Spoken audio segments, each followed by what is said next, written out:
Morning students. आज हम 11th class की जो हिंदी सब्जेक्ट है उसके हर एक लेसन के ऑप्शन टाइप क्वेश्चनों को पढ़ेंगे। ये सीरीज़ ख़त्म करने के बाद ही हम नेक्स्ट क्लास की शुरू करेंगे। फर्स्ट लेसन आपका नमक का दरोगा। इसके लेखक है मुंशी प्रेमचंद जी। मुंशी प्रेमचंद जी का जन्म 1880 में बनारस के निकट लम्ही नामक गाँव में हुआ था।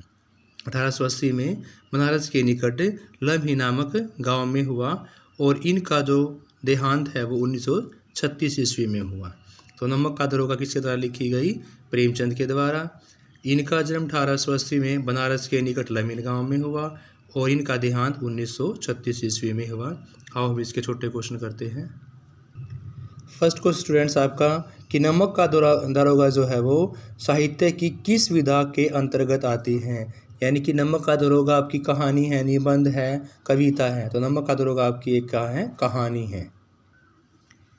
नमक का दरोगा कहानी के लेखक का नाम स्टूडेंट्स क्या है? मुंशी प्रेमचंद। मुंशी प्रेमचंद का जन्म कब हुआ? 1880 में। नमक का दरोगा शीर्षक कहानी में किस प्रमुख समस्या पर उल्लेख किया गया है? नमक की चोरी पर। नमक के दरोगा में नमक की चोरी का विशेष उल्लेख किया गया है। नमक का दरोगा कहानी का नायक कौन है? इसमें वंशीधर इस कहानी का नायक है। वंशीधर को रिश्वत लेने और ऊपर की कमाई करने के लिए प्रेरित कौन करता है? उनको वंशीधर का पिता जो होता है वही उनको रिश्वत लेने के लिए और कमाई करने के लिए प्रेरित करता है। तो स्टूडेंट्स कौन होगा? वंशीधर का पिता। अलोपीदीन के बिना मोल के गुलाम कौन थे? चपरासी और चौकीदार। चपरासी और चौकीदार अलोपीदीन के बिना मोल के गुलाम थे। आपकी दृष्टि में कहानी का खलनायक कौन है? तो हमारी दृष्टि में कहानी का जो खलनायक है वो है अलोपीदीन। पंडित अलोपीदीन की इष्ट देवी का नाम बताना है आपको। तो पंडित अलोपीदीन की इष्ट देवी का नाम है स्टूडेंट्स यहाँ पर लक्ष्मी। अलोपीदीन वंशीधर के साथ कितने हजार रुपये में निपटारा कर लेना चाहता था? तो इसका आंसर होगा स्टूडेंट्स आपका 25,000 रुपये में। अलोपीदीन वंशीधर को कौन सा पद स्वीकार करने के लिए कहते हैं? अलोपीदीन वंशीधर को मैनेजर का पद स्वीकार करने के लिए मनाते हैं। न्याय के मैदान में किस किस के बीच युद्ध होता है? धर्म और अधर्म के बीच, यानी कि धन और धर्म के बीच में न्याय के मैदान में युद्ध होता है, धन और धर्म के बीच में। आज के युवकों को इस कहानी से क्या सबक मिलेगा, क्या शिक्षा मिलेगी? कि हमें कर्तव्यनिष्ठ होना चाहिए। स्टूडेंट्स नेक्स्ट लेसन आपका 11th क्लास का मियाँ नसीरुद्दीन और इसकी लेखिका है कृष्णा सोबती। कृष्णा सोबती जी का जन्म जो है 18 जनवरी 1925 को गुजरात के जो पश्चिमी पंजाब पाकिस्तान में है उस स्थान पर हुआ। कहाँ हुआ? 18 जनवरी 1925 को गुजरात में इनका जन्म हुआ और इनको साहित्य अकादमी पुरस्कार भी मिला हुआ है। अब इसके क्वेश्चन करते हैं। स्टूडेंट्स मियाँ नसीरुद्दीन नामक पाठ हिंदी साहित्य की किस विधा के अंदर आता है? जैसे मुंशी प्रेमचंद वाला आपका कहानी थी तो मियाँ नसीरुद्दीन आपका संस्मरण है। मियाँ नसीरुद्दीन नामक पाठ की लेखिका का नाम कृष्णा सोबती है। कृष्णा सोबती किस प्रकार के साहित्य को लिखा करती थी, किस लिए प्रसिद्ध है? तो कृष्णा सोबती कथा साहित्य लिखने के लिए प्रसिद्ध है।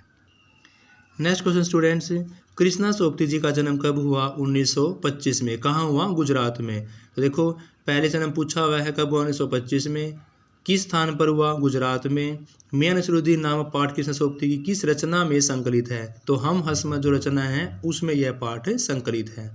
कृष्णा सोबती जी का कौन सा अमर पात्र है? इन सब में से सहानी जो है वो कृष्णा सोबती जी का अमर पात्र है। मियाँ नसीरुद्दीन नाम पाठ में किसके व्यक्तित्व का सब चित्र अंकित किया गया है? तो सब चित्र किसका किया गया है? मियाँ नसीरुद्दीन का। मियाँ नसीरुद्दीन किस कला में प्रवीण थे? रोटी बनाने की कला में वह प्रवीण थे। मियाँ नसीरुद्दीन कैसे इंसान के प्रतिनिधित्व थे जो अपने पेशे को कला का दर्जा देते थे? इस प्रकार के व्यक्तित्व था उनका। जब लेखिका कड़ैया मोहल्ले में गुजर रही थी तो दुकान से कैसी आवाज़ आ रही थी? उस समय आवाज़ आ रही थी पटापट की, जैसे कोई रोटियां सेक रहा हो, पटापट की आवाज़ आ रही थी। पटापट आटे के ढेर को सानने की आवाज़ को सुनकर लेखिका ने क्या सोचा कि भी सेवैया की तैयारी हो रही होगी, इसलिए पटापट की आवाज़ आ रही है। मियाँ नसीरुद्दीन कितने प्रकार की रोटियां बनाने के लिए मशहूर थे? 56 प्रकार की। नसीरुद्दीन जी 56 प्रकार की रोटियां बनाने के लिए फेमस थे।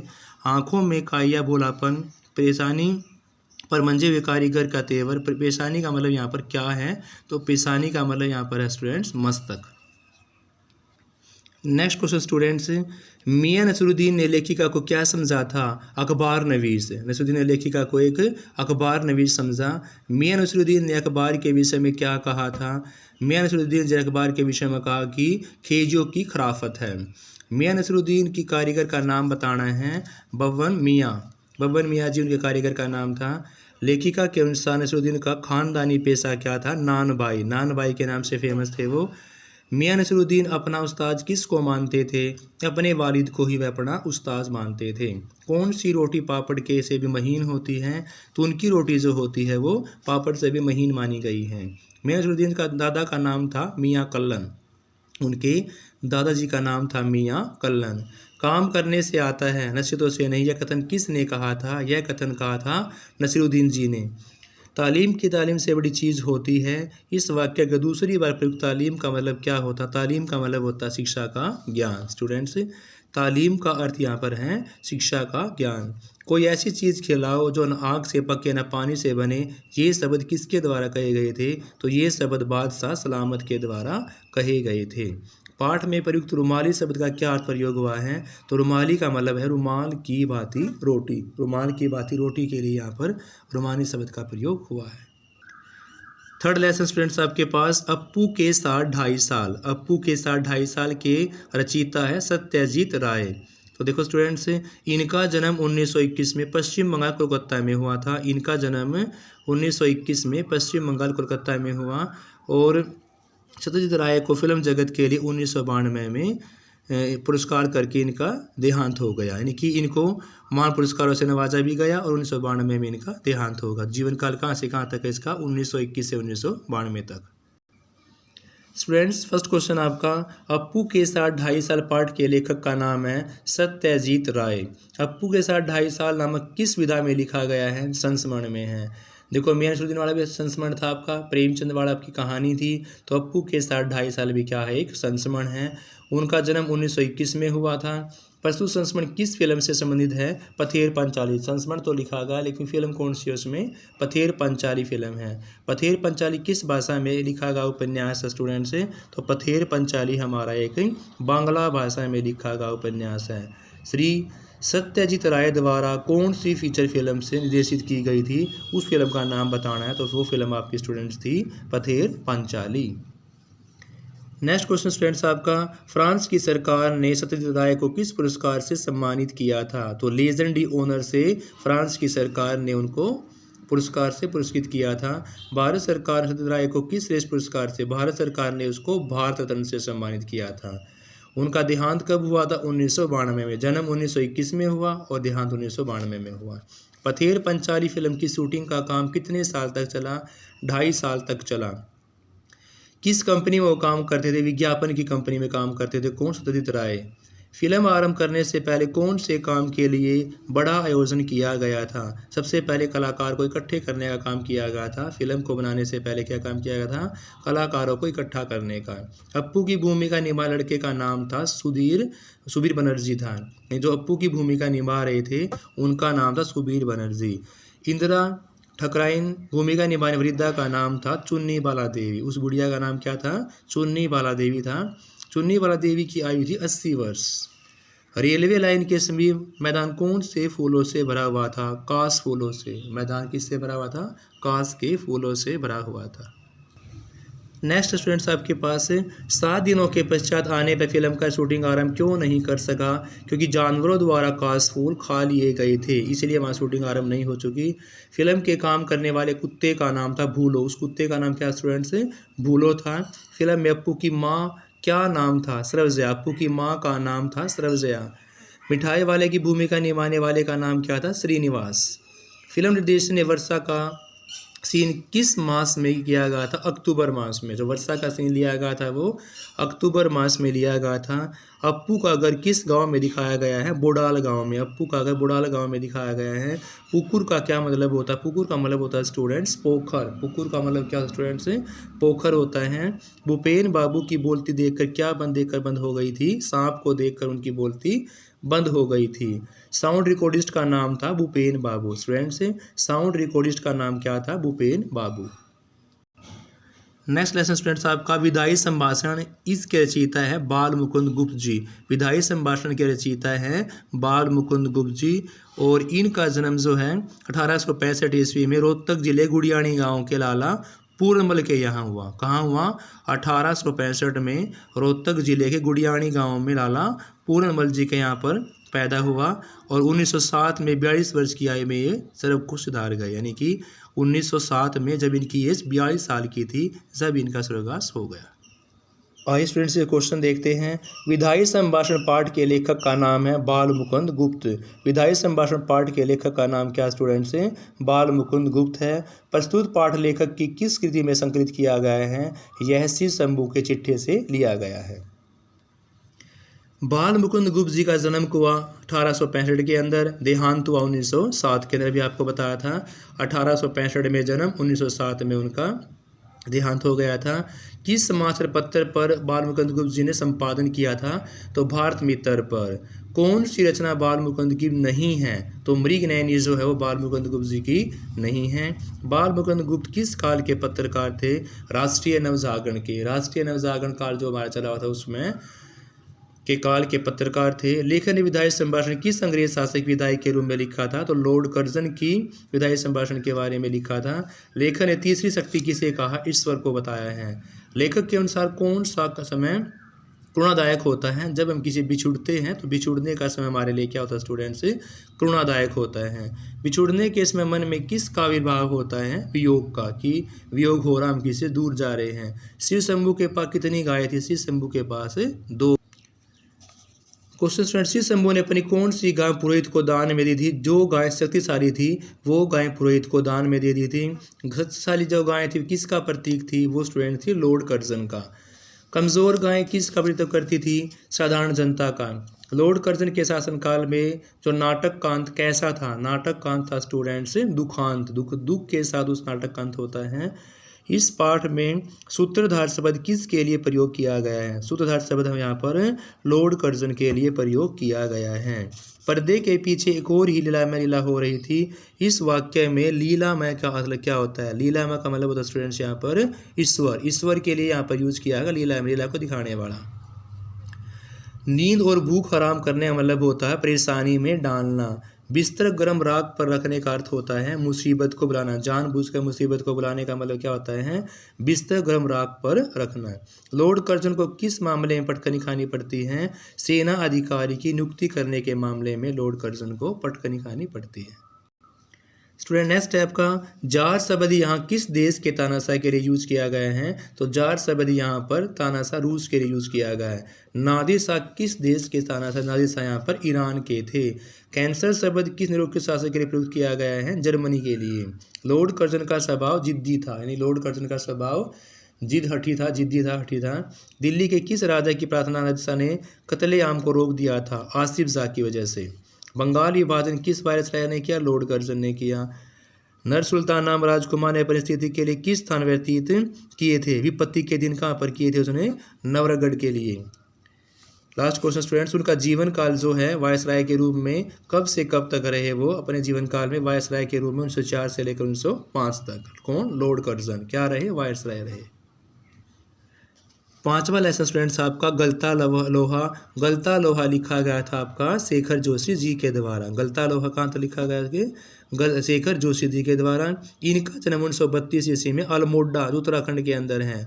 1932 में अल्मोड़ा उत्तराखंड में इनका जन्म हुआ और इन्होंने बहुत ही कहानियों में मजदूर और साधनहीन लोगों के बारे में भी लिखा है। नई कहानी आंदोलन में भी इनका बहुत विशेष योगदान रहे हैं। अब हम इसे लेसन के क्वेश्चन आंसर करते हैं। गलता लोहा नामक हिंदी गद्य किस विधा के अंतर्गत आता है? तो गलता लोहा शेखर जोशी जी की एक कहानी है। गलता लोहा के शीर्षक कहानी के लेखक का नाम आपका शेखर जोशी है। शेखर जोशी का हमारा जन्म 1932 में हुआ। शेखर जोशी किस विधा के हैं? कहानी के हैं। शेखर जोशी किस पुरस्कार से पुरस्कृत किए गए? पहल सम्मान से। ये आपको याद रखना है। शेखर जोशी जी को पहल सम्मान से नवाजा गया था। कहानी के किस आंदोलन से उनका नाम जुड़ा हुआ है? तो नई कहानी से। देखो 3-4 क्वेश्चन मैंने पहले बताए थे कि नई कहानी से उनका नाम जुड़ा हुआ है। नई कहानी आंदोलन के किस विषय बनाकर शेखर जोशी ने अपनी कहानियों में उनकी रचना की है? तो प्रगतिशील पक्ष बनाकर फिर उन्होंने अपनी कहानी को आगे बढ़ाया है। नेक्स्ट स्टूडेंट्स, शेखर जोशी की किस कहानी पर बच्चों ने फिल्म बनाई है? तो दाजू फिल्म पर। दाजू फिल्म जो है उस पर बच्चों ने फिल्म बनाई, दाजू कहानी पर। गलता लोहा शीर्षक कहानी में किस प्रमुख समस्या को उजागर किया गया? जातिगत भेदभाव की समस्या को गलता लोहा में उजागर किया गया। खेत में जाते समय मोहन के हाथ में हंसुआ था। क्या था उनके हाथ में? हंसुआ था। मोहन हंसुआ लेकर क्यों उद्देश्य से निकला था? खेत में उगी ही झाड़ियों को काटने के लिए हंसुआ लेकर निकला था। वंशीधर का मुख्य व्यवसाय था पुरोताई करना। वंशीधर के तरगत के घर जाकर किस पाठ करने के लिए मोहन ने कहा था? रुद्री पाठ करने के लिए मोहन ने उसको कहा था। मोहन के अध्यापक का नाम त्रिलोक सिंह था। मोहन के अध्यापक का नाम स्टूडेंट्स क्या था? त्रिलोक सिंह। मास्टर जी की आवाज़ थी कड़क। कहानी में गोपाल सिंह एक दुकानदार का नाम है। कहानी में गोपाल सिंह कौन है? एक दुकानदार का नाम है। सांप सूंघ जाने का मतलब होता चुप हो जाना। नेक्स्ट स्टूडेंट्स आपका धनराम को डांटने वाले अध्यापक का नाम बताना है। धनराम को डांटने वाले अध्यापक का नाम था त्रिलोक सिंह।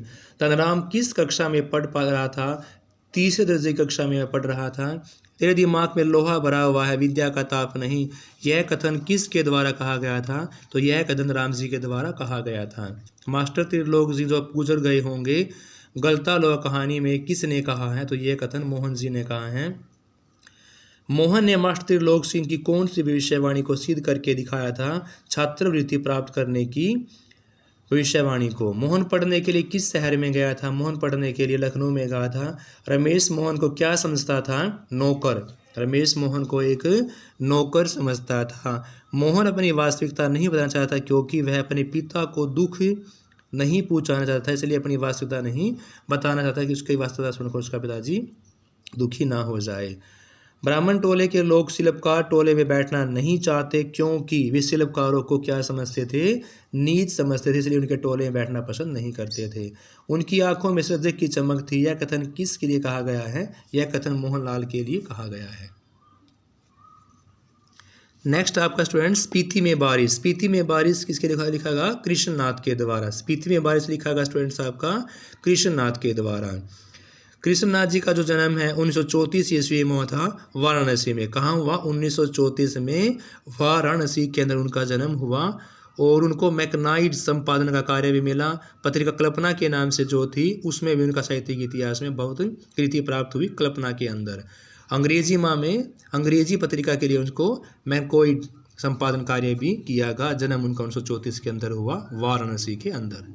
स्पीति में बारिश कृष्णनाथ के द्वारा लिखी गई थी। इसका पहला क्वेश्चन है कि लेखक का नाम बताओ। तो लेखक का नाम क्या है स्टूडेंट्स? कृष्णनाथ। स्पीति नामक जो स्थान है किस प्रदेश का है? तो स्पीति जगह हमारी हिमाचल के अंदर है। नेक्स्ट क्वेश्चन स्टूडेंट्स, स्पीति किस जिले की तहसील है? तो स्पीति हमारी लाहौल जिले की तहसील है। केलंग के बादशाह को क्या भय लग रहा था? काजा के सूबेदार द्वारा अवज्ञा का। केलंग के स्पीति कितने मील दूर थी? केलंग से स्पीति 170 मील दूर थी। कितनी? 170 मील। केलंग से स्पीति संदेश कैसे भेजा जाते थे? वायरलेस सेट के द्वारा संदेश भेजे जाते थे। साम्राज्यों के टूटने के समय स्पीति की क्या स्थिति थी? तो स्पीति उस टाइम स्वतंत्र था। लेखक के अनुसार स्पीति की रक्षा कौन करता है? तो उसकी रक्षा करवाई जाती है उसकी भौगोलिक स्थिति के कारण। स्पीति पर किस राजा ने आक्रमण किया था? स्पीति पर जोरावर सिंह ने आक्रमण किया था। लेखक के अनुसार स्पीति का क्षेत्रफल कितने वर्ग मीटर हैं? तो लेखक के अनुसार 2155 वर्ग मीटर उनका क्षेत्रफल है। 1901 की जनगणना में स्पीति की संख्या कितनी थी? 3231 1901 में।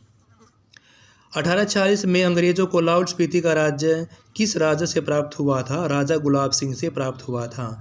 1847 में अंग्रेज शासकों स्पीति को किस जिले के साथ जोड़ दिया गया था? तो कांगड़ा जिले के साथ 1847 में अंग्रेज शासकों ने स्पीति को जोड़ दिया था। नेक्स्ट है 1873 में लाहौल स्पीति के प्रशासन के अधिकार किसे दिए गए थे? नौनों को सारे अधिकार दे दिए गए थे। हिमाचल प्रदेश अधिराज्य कब बना? 1967 ईस्वी में हिमाचल प्रदेश अधिराज्य के रूप में बना। स्पीति में वर्षा होती है, बहुत कम होती है। स्पीति में बारिश तो बहुत कम होती है। लेखक को किस बात का चरज था? बिना किसी साधन के लोगों के वहाँ रहने का। लेखक ने स्पीति की कौन सी घाटी कहा है? मध्य हिमाचल की घाटी के नाम से लेखक ने उसको पुकारा है। स्पीति के पूर्व में कौन सा देश है? तो स्पीति के पूर्व में तिब्बत देश है। लेखक किसके अहंकार को दूर करना चाहता है, चूर करना चाहता है? हिमालय की चोटियों के अहंकार को लेखक चूर करना चाहता है। लेखक इन चोटियों के मर्दन के लिए किसे निमंत्रण देता है? युवाओं को निमंत्रण देते हैं। कालिदास ने किस क्षेत्र की वर्षा का वर्णन किया है? विंध्याचल। कालिदास जी ने विंध्याचल वर्षा का वर्णन किया है। स्पीति में किस वर्ष का अधिक बोलबाला है? किस धर्म का अधिक बोलबाला है? तो धर्म का है, बौद्ध धर्म का। नेक्स्ट लेसन आपका स्टूडेंट रजनी। रजनी लिखी गई है मन्नू भंडारी जी के द्वारा। रजनी मन्नू भंडारी द्वारा लिखा गया है। मन्नू भंडारी जिनका मूल नाम महेंद्र कुमारी भी था। एक क्वेश्चन ये हो जाता है कि उनका मूल नाम क्या था? उनका नाम महेंद्र कुमारी था। उनका जन्म 1931 में भानपुरा राजस्थान के अंदर हुआ। एक क्वेश्चन आपका ये हो गया। और एक उनके पति का नाम था राजेंद्र यादव। 3 क्वेश्चन होंगे। पति का नाम राजेंद्र यादव, जन्म 1931 में भानपुरा राजस्थान के अंदर। उनका मूल नाम था महेंद्र कुमारी। किनका नाम था? मन्नू भंडारी, जिन्होंने क्या लिखी थी? रजनी लिखी थी। पहला क्वेश्चन स्टूडेंट्स आपका, रजनी नामक एकांकी किस विधा की है? मन्नू भंडारी के द्वारा लिखी गई है ये, और एकांकी है। रजनी जो है मन्नू भंडारी के द्वारा किस विधा में लिखा गया? एकांकी विधा में लिखा गया है। एकांकी जो होती है अंक के साथ प्रस्तुत की जाती है।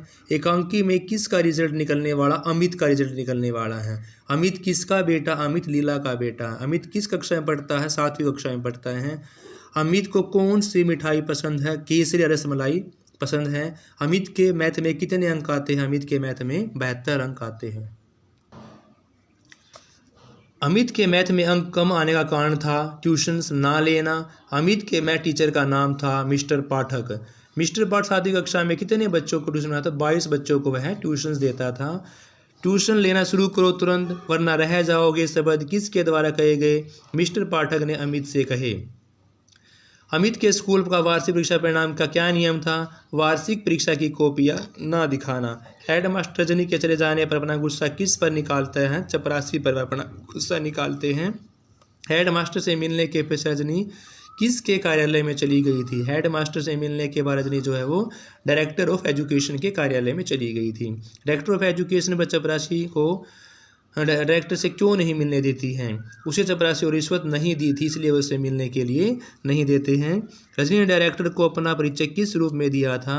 रिसर्च प्रोजेक्टर के रूप में उन्होंने अपना परिचय दिया।